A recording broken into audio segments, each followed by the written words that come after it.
introduce our speaker here, Mr. Jason Hanson. He's the Chief Creative Officer of this facility, the History Colorado Center, or I guess the center is actually larger than just this building. Let me tell you a little bit about what you need to know.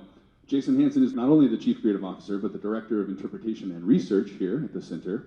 And since joining the organization in 2016, he has led the development of numerous exhibitions on subjects including Colorado history in 100 different subjects. Beer in the West, the Negro League, and West American art. And he serves as the executive producer of the museum's Lost Highways podcast. He oversees the publication of the Colorado History Magazine, the state's historical journal of records since 1923, and he's written widely about Colorado history on a number of different topics.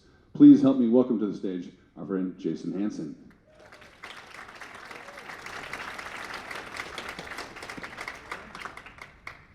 Thanks, everyone. Thank you.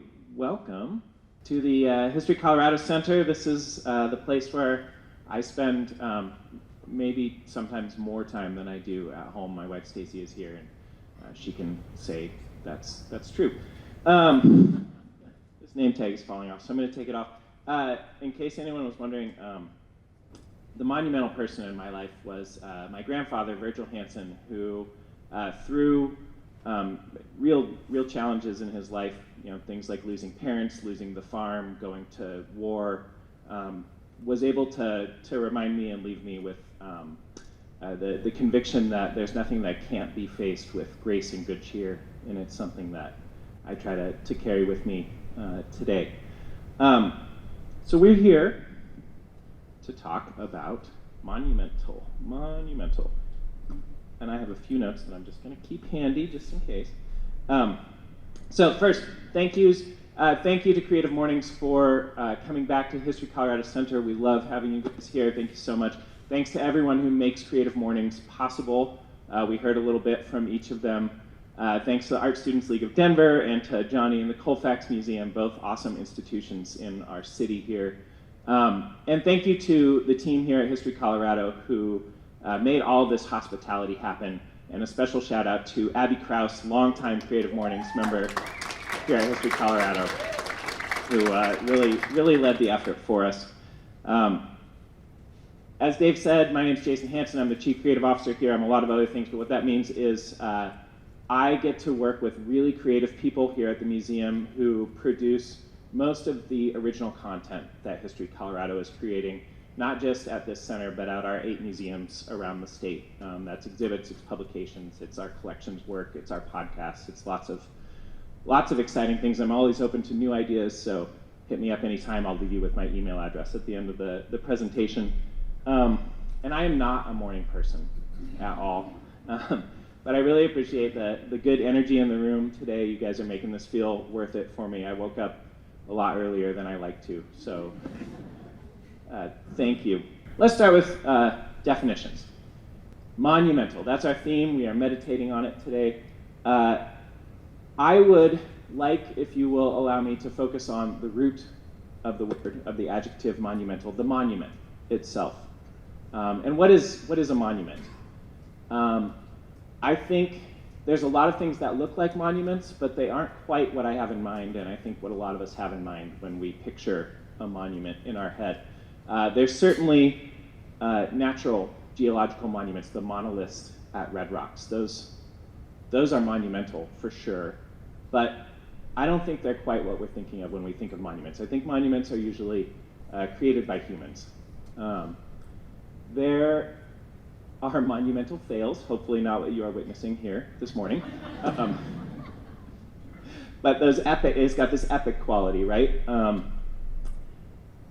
Monuments are often statues, but not all statues are monuments. In my mind, blue bear or blue horse, and you cannot make me choose between them. I am on both teams.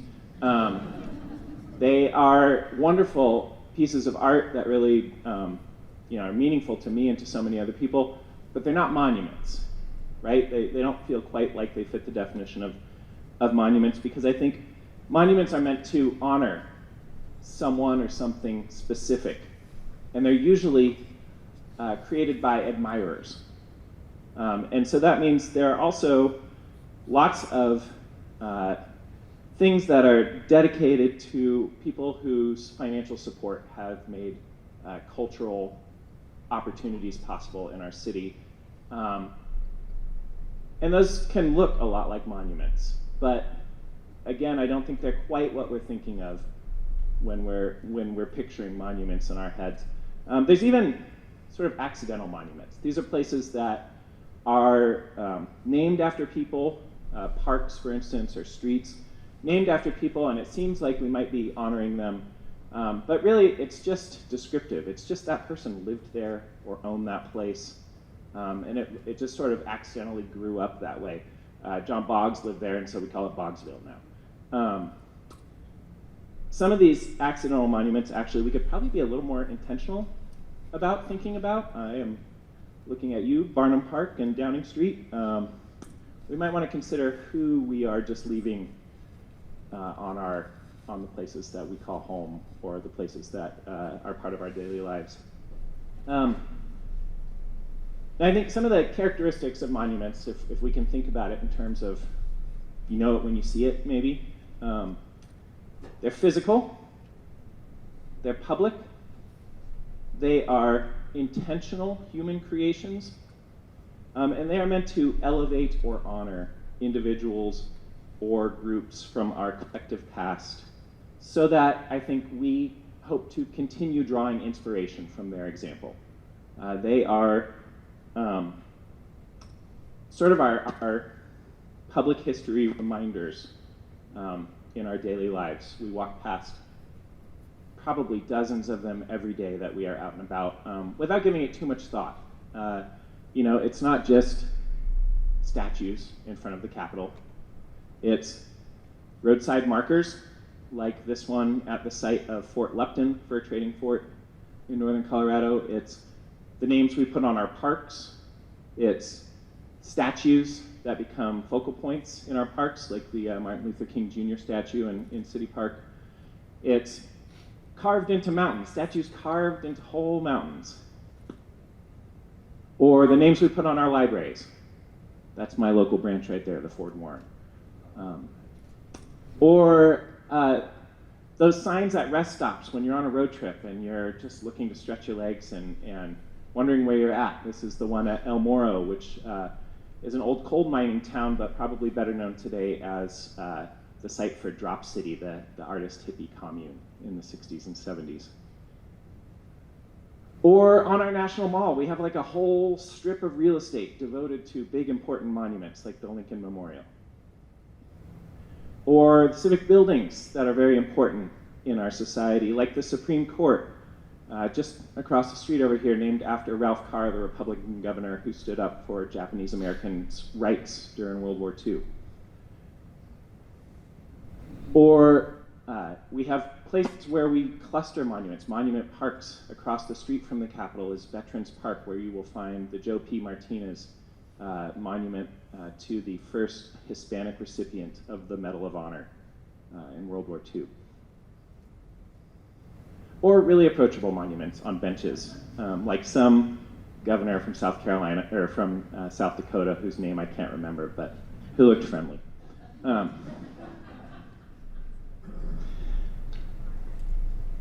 I would say even streets can serve monumental functions.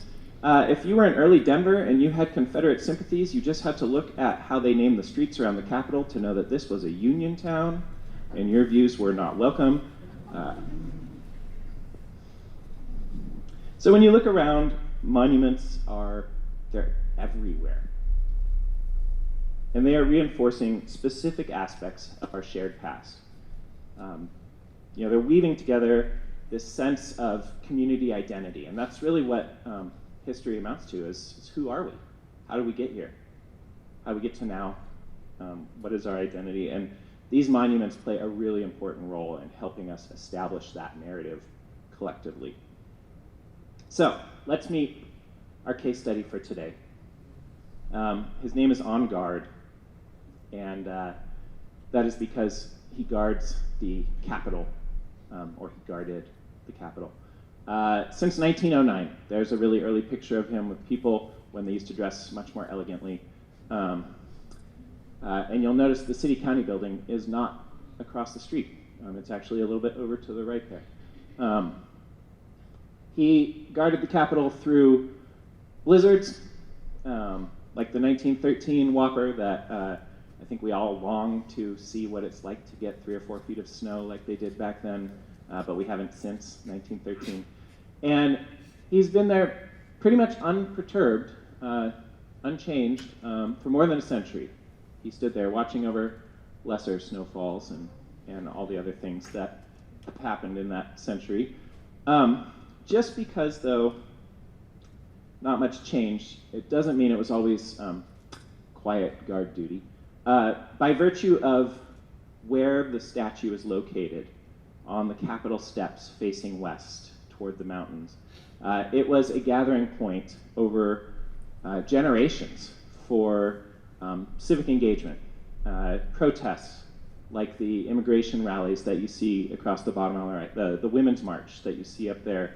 I've been to, we make a point here at History Colorado of going out and trying to capture history in the making, and I've been to a number of marches or rallies out at the Capitol because when people want to get their message out, that is one of the places they go with a megaphone to try and get other people to hear it. So there on guard stood, doing his thing, quietly, faithfully, steadfastly, for more than a century. But then the protests of the summer of 2020 over the murder of George Floyd and calls for racial justice, we all remember them. Dave referred to, our virtual years. They were part of them, except those weren't so virtual. We were out and about in large numbers. And once again, that was a gathering point for this kind of civic engagement. Until the night of June 25th, 2020, when, gathering point. So it became, it's actually interesting. For the first time in all of these years, it became a sort of palette and podium for people to express their thoughts, their opinions, their grievance, their outrage.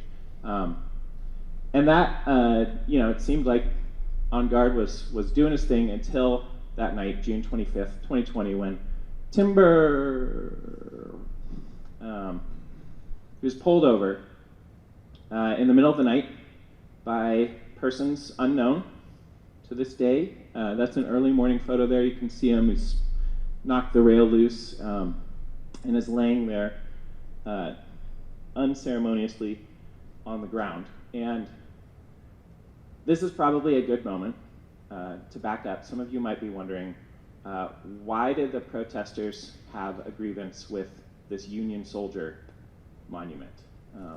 I mentioned this. Denver was a Union town. This guy was in a Union uniform. He was celebrating the actions of Colorado troops with the Union forces during the Civil War. So we have to back up just a second and look at the plaque on the side of the monument, on the pedestal.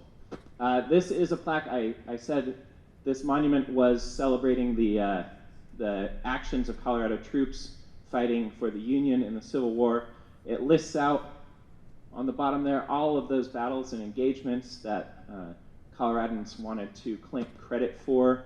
And if you look down at the very bottom, the very last one, it lists something called Sand Creek, Colorado, 1864. How many of you here does Sand Creek mean something? That's great. A lot of people know what it is.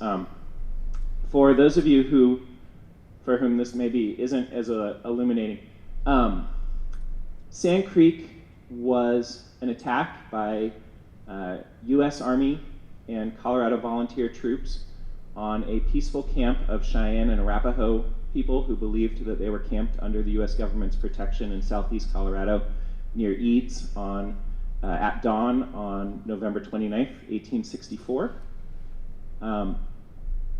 The troops swept into town and killed more than 230, mostly women and children.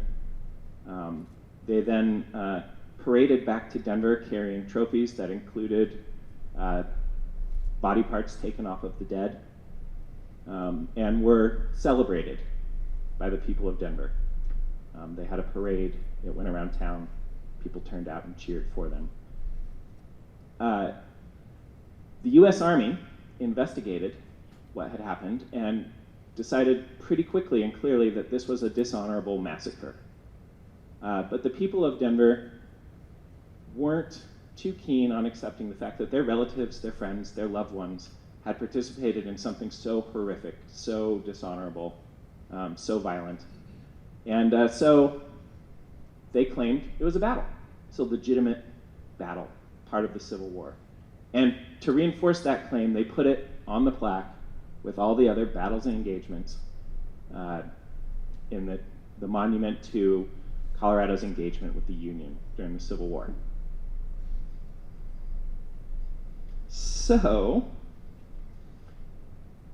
that didn't sit well with a lot of people, more and more as time went by. And in 2002, in consultation with members of the Cheyenne and Arapaho tribes, descendants of those who were at Sand Creek, an additional plaque was added to the monument.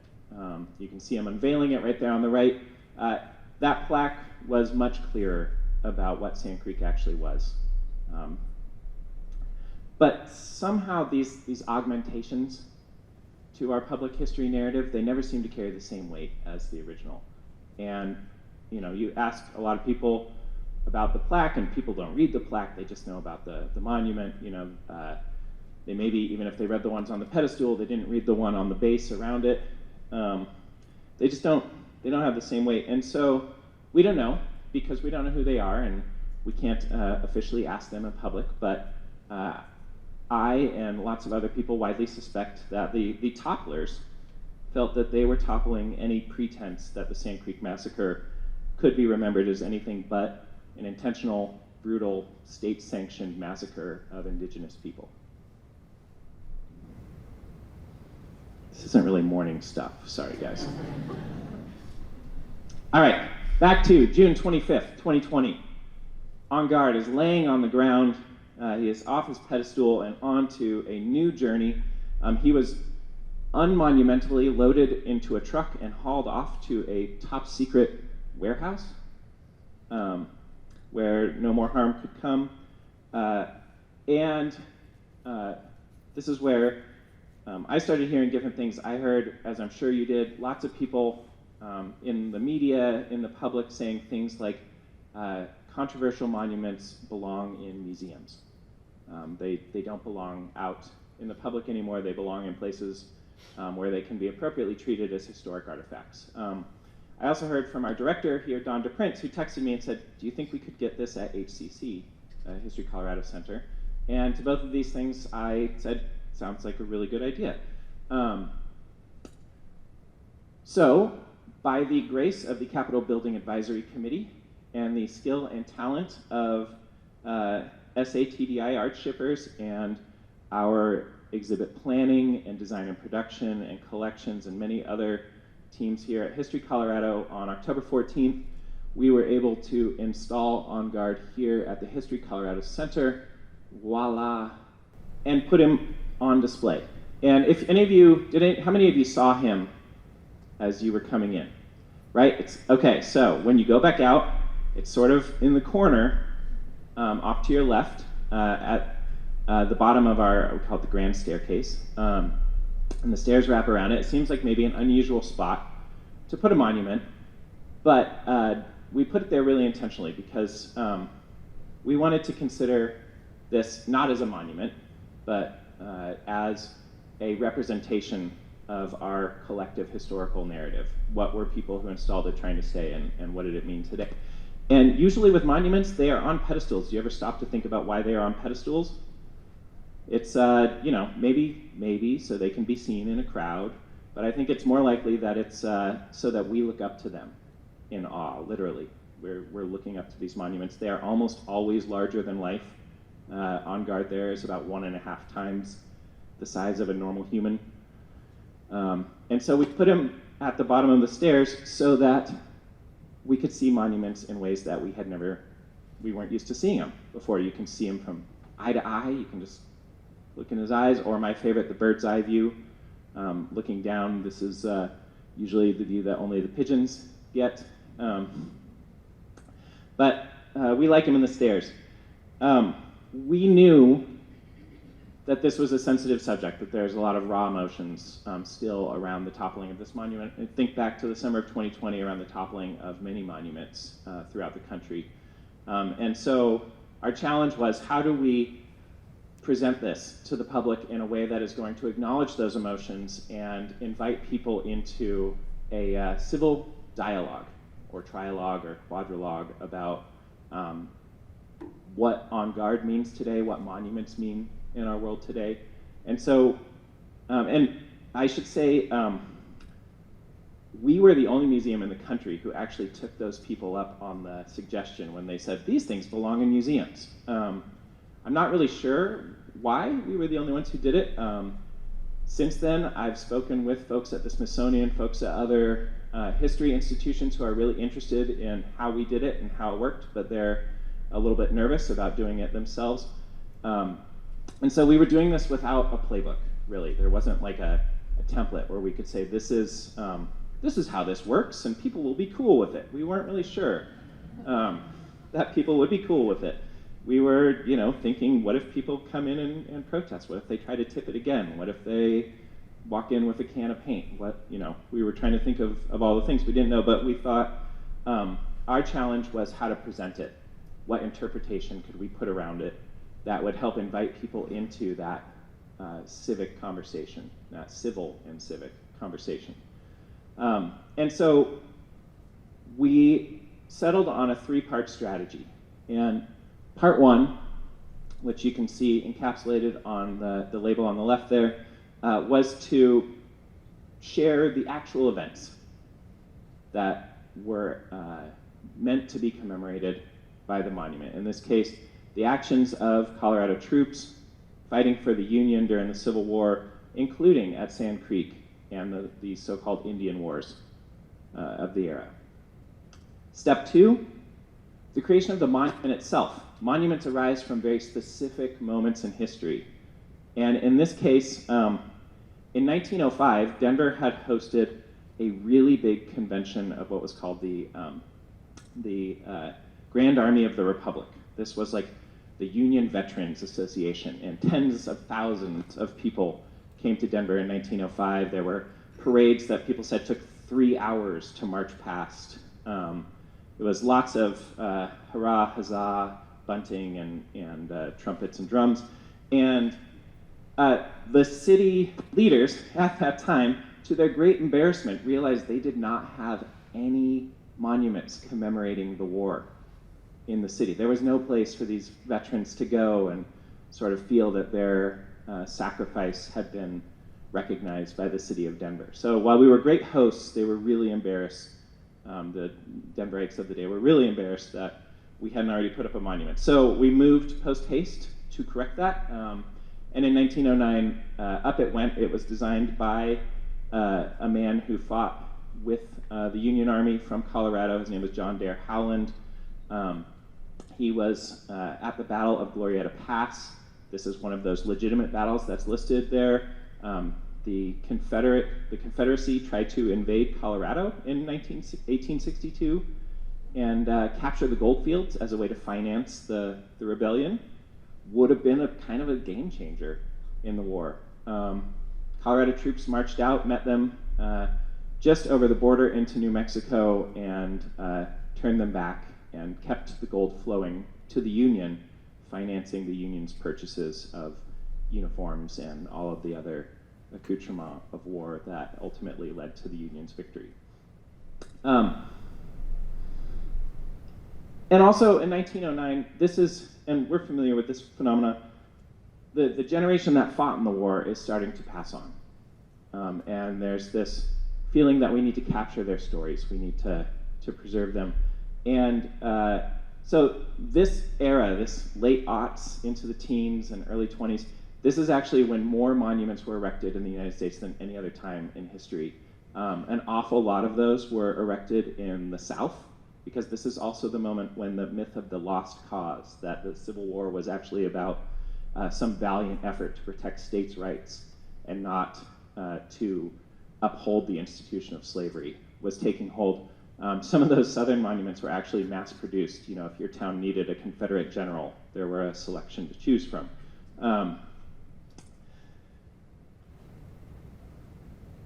So the third element of our interpretation was the meaning today. And we realized that wasn't for us to say.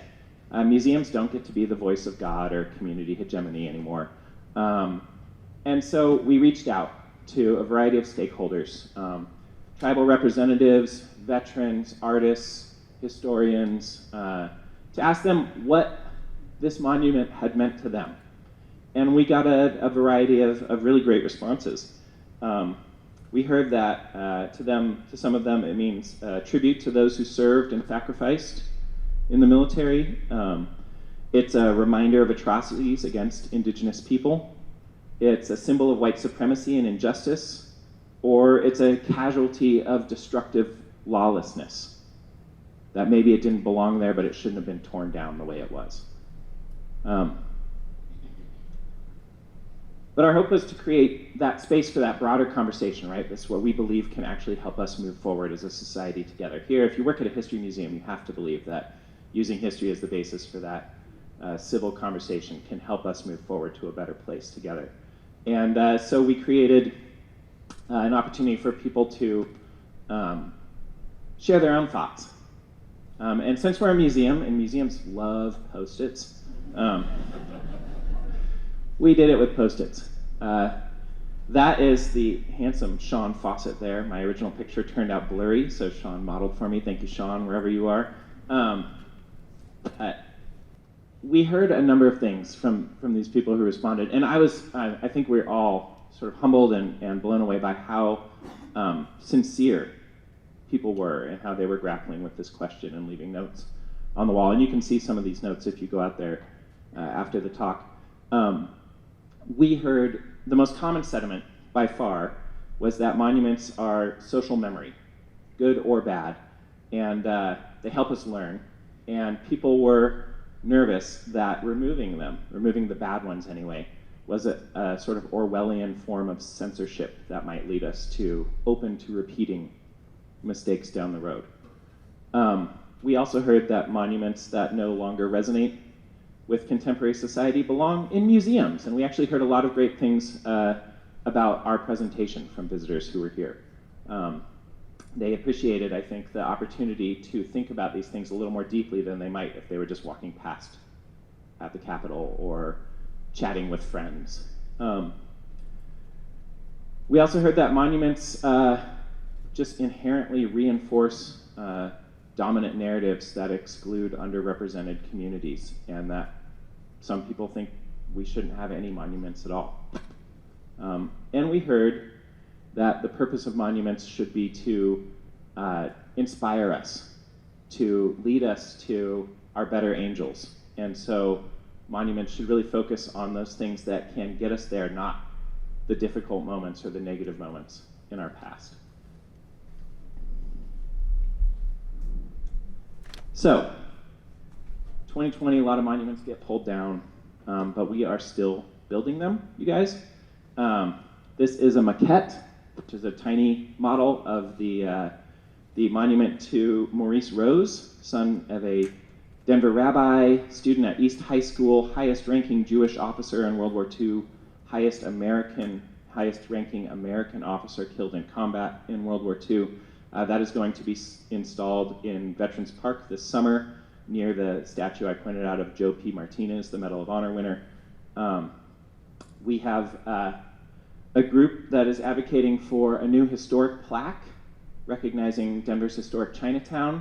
The one that is currently there is, to put it charitably, written from a white-centric point of view, and this group is would like to see us change it. And then we have some examples of what not to do, such as this one that just was unveiled. I don't know how many of you saw this in the news. This is in Atlanta. It is a statue of a Muskogee man named Tomochichi, who was incredibly controversial among the Muskegee for being the man who invited white settlers, white colonists, to come and settle in Georgia, really without much authority to do so within his tribe, and also never naked like that. The Muskegee were fully clothed people, and the artist didn't actually consult with any Muskegee when he made the sculpture. He based it off of a 17th century painting. Yeah, so what not to do?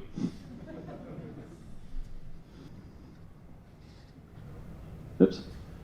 All right. I'm not ready to thank you quite yet. Still considering it. All right, so where does this leave us? All this, where does it leave us? I was actually not sure what I was going to say until this morning, and I saw a column in the New York Times by a man named David Brooks. It was like the Lebowski rug that tied everything together for me. He wrote that the greatest thing a society does is to create its own culture. And I was thinking about the people who come to Creative Mornings. I think everyone in this room is engaged in creating our culture in one way or another at multiple levels. We do it in so many different ways, right? We do it through visuals, we do it through intellectual ways, we do it through culinary culture, restaurants, we do it through art, Blue Bear, Blue Horse, Horse on a Chair is actually the winner. We do it through theater. I'm going to see Rattlesnake Kate this weekend, my first play in like 2.5 years, very excited.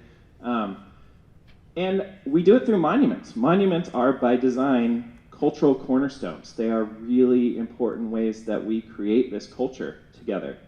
And ideally, they enrich the present by reminding us of the worthy achievements and inspiring character of our ancestors.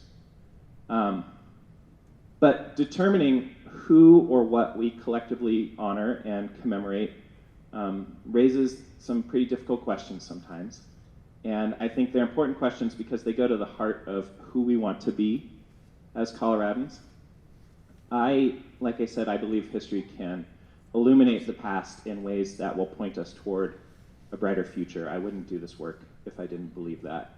But for that to happen, people have to be able to draw meaning, inspiration, and lessons from the historic reminders, big and small, that are all around us. And when history can no longer serve that purpose for people, as new insights, new information, new ways of understanding the world emerge, the people who are, by the way, the owners of all history, we have always had the right to lift up new monuments.